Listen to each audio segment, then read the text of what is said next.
Hello everyone, welcome back to this second and final part of this War on Terror, Liberty, Sovereignty news post for August 10th, 2010. And time's flying. We just got finished with this AP article about Pakistan and China, talking about where China, the death toll in those floods have doubled, and the Pakistani leader has gone back to his country.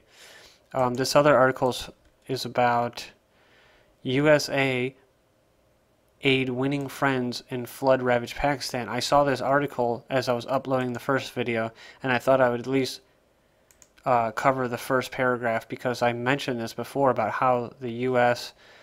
Would somehow come out as the heroes in Pakistan.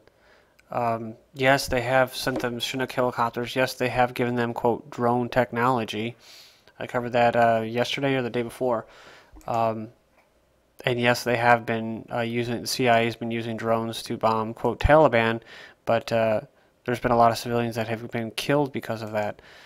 So there's a lot of hostility in that country towards the U.S. And so, like I said, the West and the East both possess the ability to create rain. They also have the ability to stop rain. So they can create droughts, they can create rain, they can create floods, they can create lightning, they can create, theoretically, earthquakes. The cloud seeding, I know. The weather modification, I know for a fact they can do. Earthquakes, I don't know 100% about that, but theoretically the technology exists so that they can do it. So this says U.S. Army choppers carrying emergency food and water buzzed over the swollen river and washed out bridges, landing in the valley once controlled by the Taliban. They returned laden with grateful Pakistani flood survivors, newly won friends in a country where many regards America as the #1 enemy. See, you like that? That's how you use cloud seeding. You don't just use it to get people to cry, to bitch and moan about too much moisture. You do it because you get them to do what you want. You see? It's a very, very, very, very good tool, and especially when I was reading the actual Air Force document, they said that the great thing about the this type technology, as far as cloud seeding, not so much cloud seeding, but weather modification in general, with the lightning, with the earthquakes, is that the enemy or the target will never know what the source is, who the source of the lightning or the earthquake or the flood is, because it's almost impossible to prove that it's not Mother Nature, right? So just wanted to say that. And then now look at, so see, this is the end result. The U.S.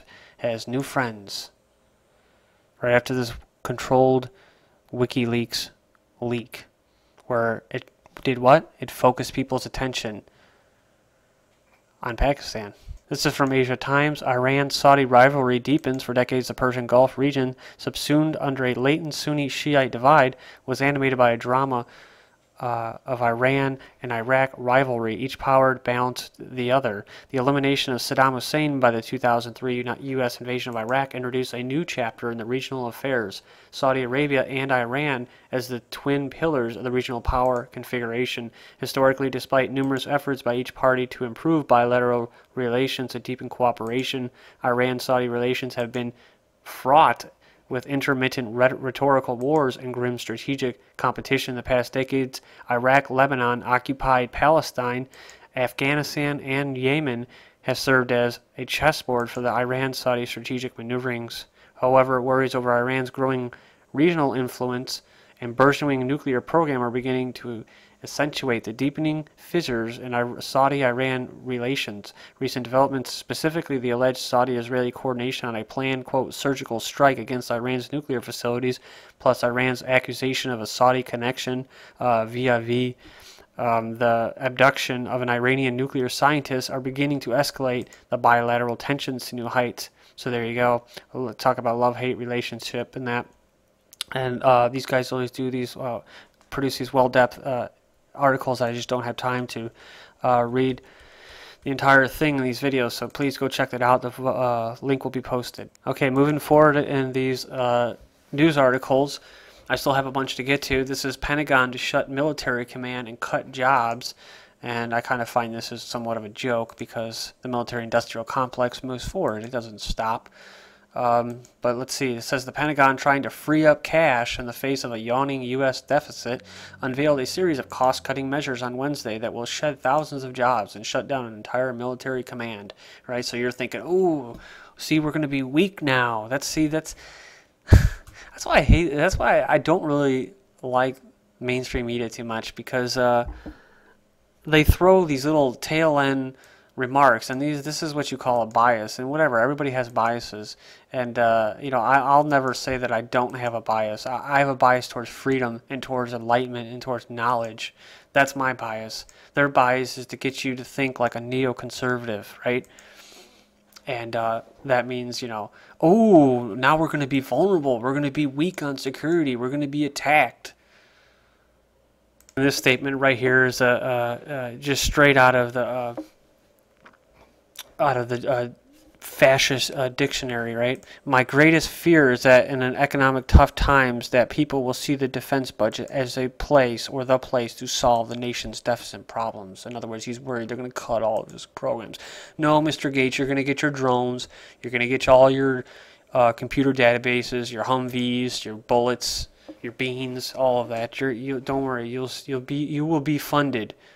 They will pull money from whatever social problems like they did today, where they took money from food stamps in order to keep a monopoly on teachers and keep them in there so they can re-educate the slaves.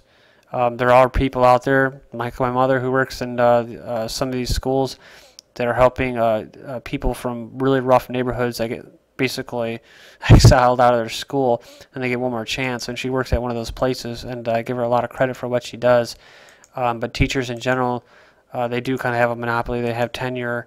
I'm not saying it's the greatest job in the world, because many of them are underpaid, but it's a bureaucracy, and you're mixing the public and the private sectors together, and then there's a big kind of hidden agenda, which is brainwashing, right? So you got that too. The whole thing's kind of a mess. And like I said, they do get a monopoly, and they do like to use the government so that they can keep their jobs. This next one, U.S. to sell F-15s to the Saudis, fighter jets, and propose $30 billion deal won't include features Israel opposes. The Obama administration plans to sell advanced F-15 fighter jets to Saudi Arabia, but won't equip them with long-range weapon systems and other arms whose inclusion was strongly opposed by Israel, diplomats and officials said. And it's a $30 billion 10-year arms package. It'll be one of the biggest single deals of its kind. This is from Press TV from today, August 10th, 2010. U.S. blocks military aid to Lebanon. The U.S. Congress had decided to block some $100 million in aid to Lebanon's military over the August 3rd border clash between Israel and Lebanese forces. Lebanese soldiers clashed with Israeli forces near the southern Lebanese village of Adisye last Tuesday when Israeli troops tried to cut down a tree on Lebanese soil. And like I said, there was things going on before that that really did prompt that. As the chairman of the House Foreign Affairs Committee, Representative Howard Berman, said on Monday that he put on hold $100 million in military aid to Lebanon's armed forces on August 2nd, a day prior to the border incident, due to concerns of Hezbollah's possible influence on the army, the AP reported. This is Turkish fuel sales to Iran drop in July. Turkey reduces gasoline exports to Iran by 73% in July. And this is data from the Istanbul Exporters Association of Chemical Materials. Said the UN Security Council approved a fourth round of sanctions against Iran on June 9th, which mainly targets the Islamic Republic's oil and gas sectors. Iran is the world's fifth largest crude exporter, but has to import around 40% of its gasoline needs due to insufficient refining. This next one is titled, Iran Won't Give in to the U.S. Threats. Top Iranian official further touched on Iran's nuclear program, saying the sanctions will not affect the country's progressive nuclear program under the supervision of the IAEA. This one is titled, Iran, U.S. will be driven out of Mideast. Iran says the U.S. will be forced to leave the Middle East in the face of increasing opposition to its overseas military bases and defeats in Iraq and Afghanistan. Protesters hold anti-U.S. rally in Tokyo. Demonstrators have gathered in front of the American embassy in Tokyo to protest against the nuclear bombings of Japan during the Second World War.